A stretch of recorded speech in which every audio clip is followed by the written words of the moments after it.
Hello, friends. Welcome back to Amplifying Authenticity, the podcast where we explore what it means to live and lead with courage, compassion, and conviction.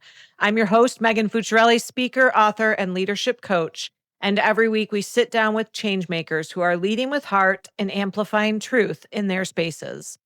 Today's guest is someone whose leadership I deeply admire. Kevin Hurd, the founder and executive director of the Detroit LGBT Chamber of Commerce. Kevin's work is all about creating pathways for inclusion, access, and authentic representation in business. Through the chamber, he has been instrumental in empowering LGBTQ entrepreneurs and allies, connecting identity with economic opportunity. This conversation is about what it really means to lead authentically, especially when you represent a community, a movement, and a mission. Kevin, welcome to Amplifying Authenticity. I am so thrilled to have you with us. Well, thank you for inviting me, Megan, and I'm very, very excited to be here as well. Awesome. I'd love to start with your story, Kevin. You've built a platform that uplifts and connects others. But before all of that, you were simply one person with a vision for change. I know a little bit about your backstory, but I would love for you to share with the audience what inspired you to create the Detroit LGBT Chamber of Commerce. Well, great question, Megan. So I'll start at the beginning. I moved back to the city of Detroit in September of 2012. Um, and within 12 hours of me moving back, I received a call from the city doing a resident survey. They were asking me questions that I actually didn't know the answers to. Like, is the streetlights on your block working? Is your trash picked up on time? Out of these candidates, who should run for mayor? It went really political really quick. And I after that question, I was like, I really don't know. I literally just moved back here from Atlanta. I went to Clark Atlanta University, graduated with my BA, and lived there for about 2 years doing PR and retail. And I basically am starting all over. My budget rental truck with everything that I'm own is still in my parents' driveway, and I did not know what to do. So the person on the phone, the guy on the phone, stated, "Oh, why would you move back here, right?" But aren't you supposed to be asking me like about city services? Um, in short, I told him, I don't know if I can answer your questions. He said, please just finish. You started. I'm trying to make sure that we get at least so many responses. People have just been hanging up on me all day. You started, so just please finish. So I said, okay. After that call, I didn't take that as a coincidence that they were just calling people with 313 numbers. Like I just so happened to get this call within 12 hours of me moving back into the city. And so I didn't take it as a coincidence. I took it as a sign that the city wanted my opinion. So let me figure out how to give it to them. And about a year later, I founded the LGBT Chamber of Commerce with 5 other individuals and colleagues. They were really great at what they've done. They were centered in community. They were all from here. And I became the vice chair originally for the chamber and moved over into the president role after 2 years in 2015. And I've been president and now executive director since then. It's been a whirlwind, a learning curve, and holding down a full-time job on top of that the entire time. Yeah. Yeah, when I first found that part out about you, that you had a full-time job and doing this, I was like, wow, I thought I was busy. I don't know how he does it. Every time I see you, I'm like, ooh, okay, there's someone else out there who is busy too. And I really appreciate your story because it started with a call that that person had no idea what they would inspire within you. And you took it upon yourself to say, they want my opinion. I'm going to figure out a way to make sure they get my opinion. How has your identity shaped that approach to leadership, to advocacy, to making sure that you're not the only person sharing your voice? Because that is something I value most is you encourage others and uplift others to share their opinions as well. Oh, absolutely. How my identity has shaped my approach, I would definitely say is that comparing and contrasting just a little bit. Sometimes people can say comparison is the devil, but I'm looking at how I felt free and open and was able to be myself fully in Atlanta. Mhm. Um, by going there in school and finding out my sexuality, exploring my sexuality and my identity, and then coming back to the city of Detroit underneath the roof of my parents, who I was out to, but I wasn't fully like bringing people home, right? So Right. I I felt like I had to like go into the closet a little bit about who I was and what I did, but I realized that that was actually hindering me. Um, Mm. and so I ended up meeting a couple leaders in the city after that call that really inspired me to do more work. Jan Stevenson, to name one of them. She was a founder and former executive director of Affirmations way back when. But at that time, she was the CEO of Between the Lines newspaper and Pride Source magazine. And she literally walked up to me after I was at an affirmations event and said, after I announced myself and who I was and what I was looking to do, she says, if there's anything that I can do to help you, reach out to me. And so after several years, I exploring who I was, finding my voice, trying to connect with other folks, I finally reached out to her and said, hey, my board has really depleted when it came to this chamber idea. I wonder if you want to be vice chair for me for a few years. And she said, absolutely yes. Right. She was looking for more things to do. And that has truly helped me because I was being managed up. Like I was learning so much from my VP who's gone and done this before that it gave me an identity to and the courage to lead others. Yeah. Um, and my identity, I always think about how I was so free in Atlanta, and I want that same freedom here in the city of Detroit. Mhm. Yeah. That's so powerful. And I actually did not know that story. So thank you for sharing. When you think about authenticity in leadership specifically, what does that mean for you? Great question. I would definitely say when you are authentically you, you one understand the person that's in the room with you. And that's by reading the room, understanding and knowing that you have to show up as yourself and then Mhm. adjust for their comfortability to a point. You can Right. either be a person to if they're bringing a lot of energy your way, you match it, right? If Mhm. they're calm, cool, and collected, you be calm, cool, collected. Sometimes I think it's some kind of psychology that states that you have to kind of mimic people um, personality and energy in order for them to feel psychologically safe with you. And so Mm.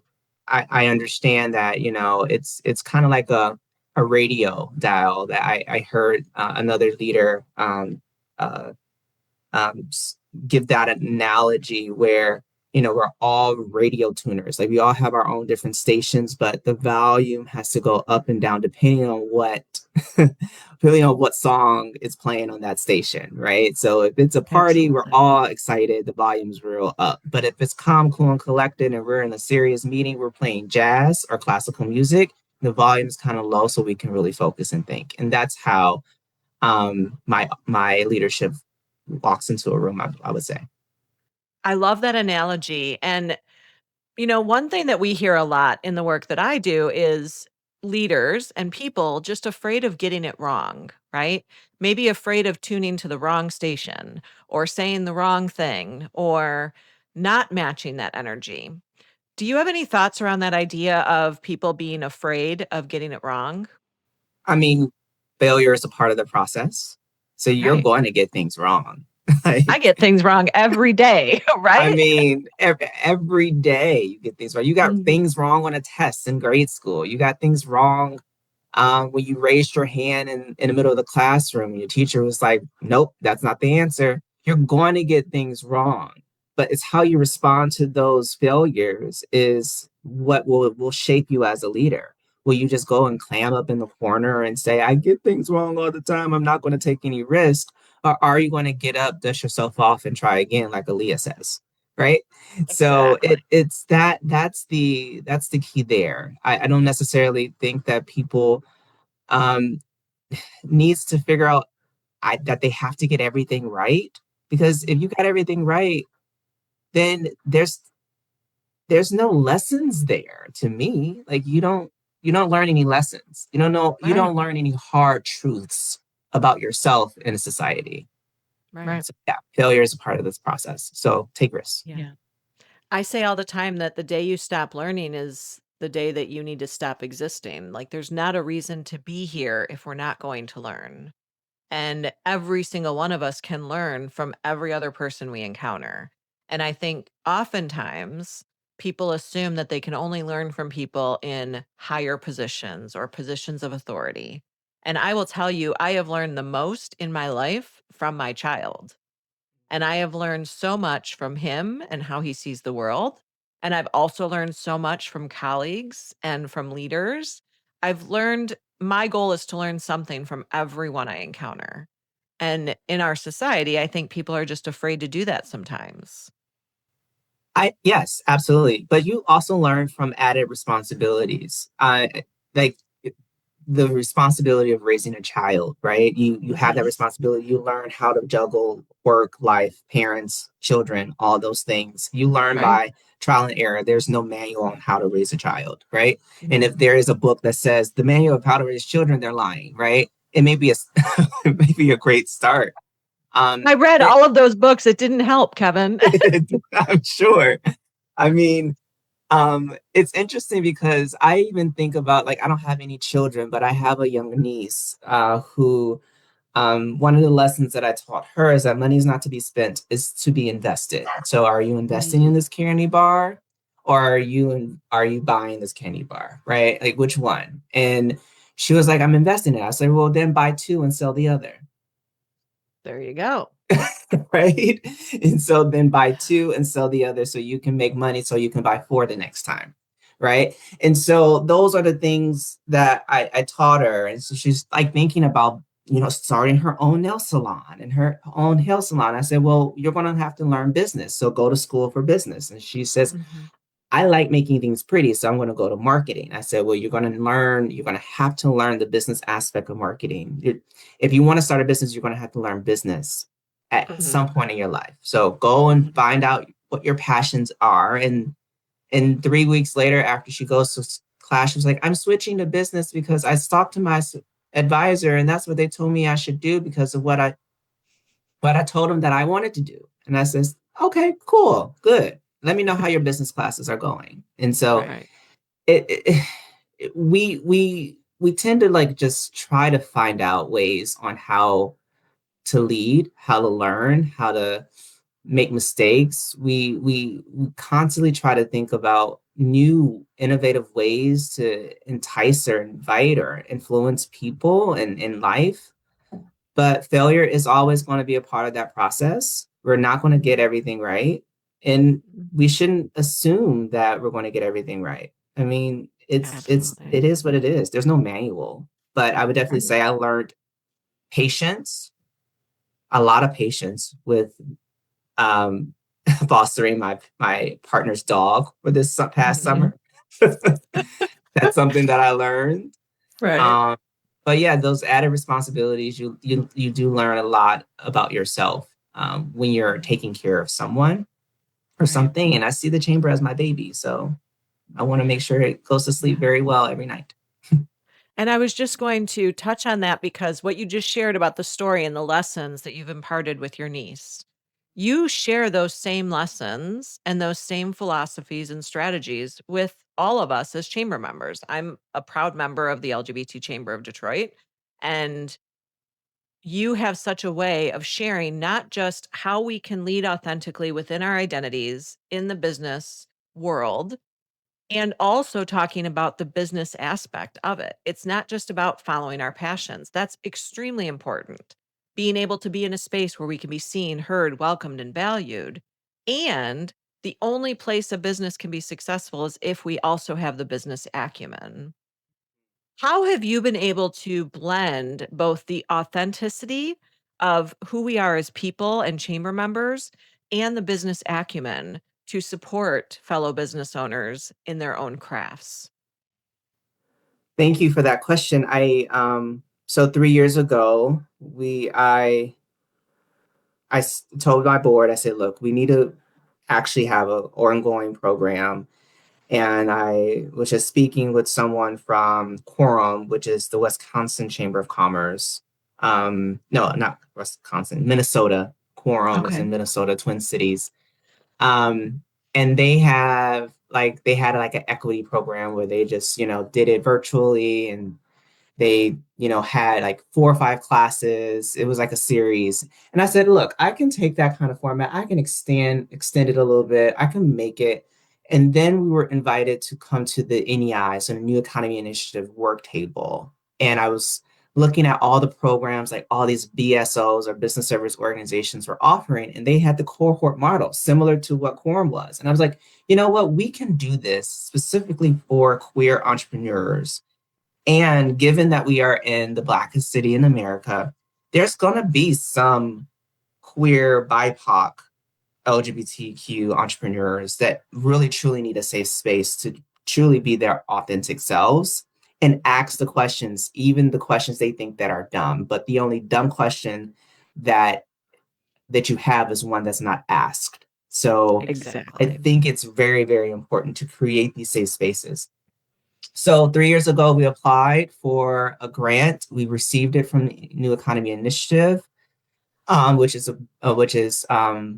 supported through the Community Foundation of Southeast Michigan, which also was the foundation that gave us our very first $10,000 grant to start the chamber. Love So the that. relationship came full circle, and we received tenfold of that. So from 10,000 to our next big grant being $100,000 from them, and being renewed for the past several years, we have successfully graduated close to 30 LGBTQ entrepreneurs through our program, who have gone on to raise millions of dollars for their organizations.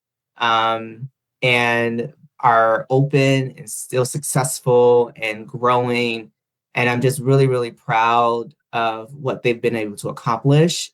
And now, on an annual basis, through this 12-week Business Accelerator cohort program, I'm changing the curriculum to match what's happening in business every single year. So this year, actually, December December 16th, we graduated our fifth cohort. And for that particular cohort, we instituted leadership training with you. Okay. We also did an AI training where we had a very, very great consultant come in for Faust House Coffee. Um, and he walked everyone through how to make a um, virtual marketing team for their Mm, business, with different roles and titles and how they all interact with one another. And I think it was awesome. I even did it for the chamber because it was something that love I was that. learning too. And then we also brought in a banker who walked them through how to access capital, what they need in order to go to a bank, what they need in order to go and apply for a loan for a CDFI. So these constant improvements to the curriculum every single year is putting our businesses ahead of the game. I'm always keeping my ear to the streets to make sure that what we're teaching is not just going to, sit on a shelf like someone's strategic plan does all the time. Yep. Is that they can truly apply it immediately to their life and to their business. That's how I felt, that timing is everything. That's how I felt when I was in my master's program getting my MBA. I was uh, learning stuff in my MBA program, applying it to the chamber, but also applying it to my full-time job at the same time. And everything just worked in sync. It is the Mhm. ebb and flow of just knowledge and constantly wanting to learn. So we have the Queer Equity Impact Program that has been going on very strong. We have our spring and fall business summits that are B2B matchmakers and technical assistants. And we have some really great conversations unpacking bills and policies and figuring out how to be true advocates to the organization and to our community. And then in addition, we give out some awards. Every year we started out with $10,000. Now every year our chamber gives out at least $10,000 to a deserving business owner. That is phenomenal. And I'm so glad you mentioned the name of the program because we need to put that plug out there, right? The Queer Equity Impact Program. And you also brought in the history of Detroit as part of the answer to that and talking through how Detroit as a city has so many different nuances. And our city has gone through so much over the years, right? We have really been influenced. We've been, I believe, a city of resilience and reinvention over and over. How do you believe that the city of Detroit, the culture of Detroit, has influenced the work of the chamber, the growth of the chamber, the growth of its entrepreneurs? Ooh, ooh, Detroit's culture. I can't get enough of it. It's gritty. It's we stay humble, but we hustle hard. And I think that's the key aspect. You know, compared to other cities across the nation, we're still in this three shifts, the third shift kind of modality, this where we have people who work really, really early in the morning and people that get off at 5 a.m. because they have the third shift, they have the graveyard shift. We still have that in this city due to the manufacturing and the automotive industry to this day. And blue collar workers who still are going to work, grinding every single day, doing backbreaking work to build, what which build the American middle class. And we can't forget that. We can never negate the fact that this city has built the middle class of the United States. I say all that to say is that there has to be more to the city, that kind of innovation that we need. And one key aspect is to make sure that everyone in the city is included in its growth and its prosperity. And that includes the LGBTQIA plus community. Without the innovation, the creativity, the intersectional identity and lens that every queer person walks into or lives in, their perspective is so much more valuable. It's just so valuable, and everyone's perspective is so valuable. But I also think that we have a perspective where we know how it feels to feel othered, ostracized, oppressed, especially when you're going into minority identities, Black, queer, lesbian, trans, all of the above. The most marginalized among us tends to create out of necessity and survival. And we need to make sure that they don't have to live in that survival mindset anymore. And so lifting them, ensuring that they have the ability to start a business, uh, take care of their family or keep a roof over their head, get them a great job, um, get them the healthcare and the social services that they need is very, very important. And Detroit has that ability to do that because of the grind that we do every single day. The culture is for that. We see each other as hard workers. We want everyone to win. There's no one here out to get us because it's Detroit versus everybody else, right? I And was so, just going to bring that in. Yeah. I mean, yeah, it's shout out so to Tommy true. That is Walker. our Yeah, culture, right? yes, absolutely. Yes. Yes. And that's so critical because I've lived in Chicago. Most of my adult career was in Chicago. And I miss Chicago on a daily basis. It was a tremendous city to be in. And there is nothing like Detroit. And you brought in some of those words that I think of when I think of Detroit, like grit, right? We work hard, we play hard, we know what needs to happen, and we've been through so much.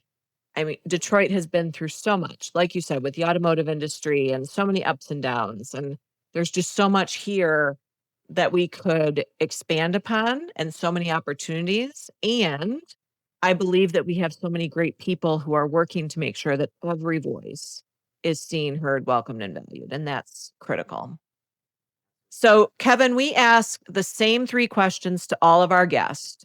And I'd like to dive into those. They're not silly questions like one word answers that we've heard on some of our podcasts, but really deep questions to help people lean into their own authenticity and to help that reflection. So, the first question I'd like to ask you is when you think about the life that you've led up to this point, and when you think about what you will accomplish 5 years from now, 10 years from now, 20 years from now, what is your deeper why? What is your reason for everything that you do? Hmm, really great question.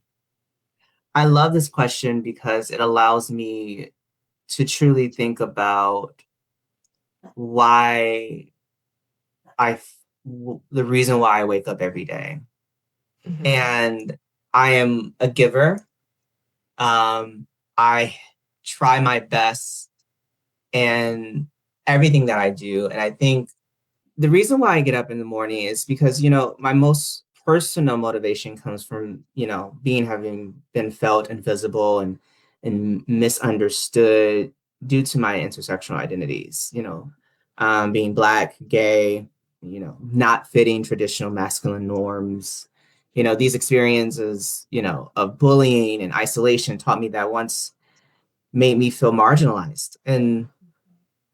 But now who I am, who I've become is my greatest strength. They have shaped my, being empathetic and authentic approach to my leadership. And it has inspired me to show that our differences are sources of power and not Mhm. hindrance. I believe everyone deserves the freedom to love and live authentically. And that embracing our true selves unlocks a collective creativity and innovation. My work in the Human Resources Department at USA Today Co. Has furthered my influence with my leadership at the chamber, teaching me the value of genuine engagement and compassion, striving for a culture where every member can be seen, heard, valued, welcomed, and supported through their Mhm. ideas. Yeah. The chamber exists to ensure that the LGBT businesses, owners, and professionals in Detroit have the equal opportunity to succeed with wealth building, placemaking, creating a lasting legacy that that helps everyone create the Mhm. professional world where members feel empowered. That's my why. Yeah. To Yeah. allow people who look like me, who act like me, who have been bullied, who's been felt alone and isolated, they have the freedom to pursue their dreams without compromise. Mm. Pursue their dreams without compromise. That's beautiful. I had to take a moment just to let that sit in because that is truly not just amplifying your own authenticity, but it's leaning into who you are as a person to ensure that everyone can lean into their authenticity. Thank you. Thank you for that. So, when we're thinking, I'd love for you to tell the group a story, tell the listeners a story of a time when either you were able to lean into that authenticity or a time where you were not able to lean into authenticity and what impact that had on you. A story that did not allow me or did allow me to lean into my authenticity. Okay. Um, I'll share a story that did not allow me to lean into my authenticity was a moment where I was doing an externship at a PR company. And my manager was off that day, so they assigned me a new manager. I was an intern. And this is my culture shock moment because I grew up in Detroit. I had Black teachers basically all my life. Even when I went to the HBCU, I worked in stores with a lot of people of color. And then this is my first internship when I dropped. I'm a chocolate chip or whatever, raisin in a sea of macadamia nuts, right? Um, and the microaggressions were sharp, they were hard. I did not feel comfortable. And he started talking to me very slowly. He started to do this. So, what I want you to do is create a media list for this, and this. And I said, I can hear you. You don't have to talk to me like I am a foreign person. I speak English. I have a bachelor's. It's okay. And I had to step out of myself for a moment to say he was really talking to me like I didn't understand what he wanted me to do. He was talking down to me, not with me, right? He didn't see me as his equal, therefore, he could not even fathom that I had the intelligence to do exactly what he wanted me to do. And so when my manager came back a couple of days later, I shared this experience with her and she just brushed it off like, oh, that's Greg. I'm not sure that I don't remember if that's his name, but oh, that's Greg. And I was just like, but that's a problem. It's an issue. It's an HR issue. He's talking down to people. He's being belligerent. He's being arrogant. He's not making this an inclusive space. And so I could not be my authentic self because I needed the job. I needed to pay rent. Right? I was graduated from Clark. I didn't have any other job prospects. This PR company, I was majored in PR. I knew the job. I knew it well. And I could not make it an issue because I wanted a recommendation at the end of the day. And that experience just made me realize that agency work possibly wasn't where I wanted to be, at least at that organization or at least at that particular office. But there is a happy ending to this story because, well, in my perspective, 2 weeks before we were leaving, the internship cohort was over. They brought in a VP who from New York to Detroit, I mean not to Atlanta, who his wife was pregnant. He didn't want to raise his child in New York. He wanted to raise it in more of a suburban type of family style. He's an African American guy. And I remember his first day there. He walked around, he nodded, and then he left. And maybe 2 days later, he calls me into his office. And he says, "So, how does it feel to be the only Black person in the room?" I said, it's been tough. It's been tough. It's been hard. I never knew what a microaggression was or experienced a microaggression until I got here. I've been talked down to. I've been talked about behind my back, even amongst the other interns. And I did not feel welcomed in this space because I felt othered in every aspect, with the exception of my manager. She was very sweet. He was like, "Oh, well, that's good. I do like her. She's really great. She's proficient, blah, blah, blah." He was like, "So I understand you had a run-in with this one guy here. What's his deal?" I just told him exactly what I told you, right? My last day was that following Friday, so was his. So I was not the only one that shared my issue with the guy there. It was multiple people in the room or in the building that knew that guy that they assigned me for that one day was the problem. And this VP became his manager and immediately took him out of the equation. It wasn't necessarily an issue about, you know, me being Black. It was him being a cancer to the psychological safety and well-being of the overall Mhm. office. And I Right. think that's what I noticed and I loved about the ending of that internship. The beautiful part about this story is that it ended on a good note because I was finally seen, heard, valued, and welcomed Yes. by this new leader from Mhm. outside looking in. And Yes. someone stood up for me. But perhaps Mhm. me sharing my truth and perspective, I stood up for someone else Yes. unknowingly.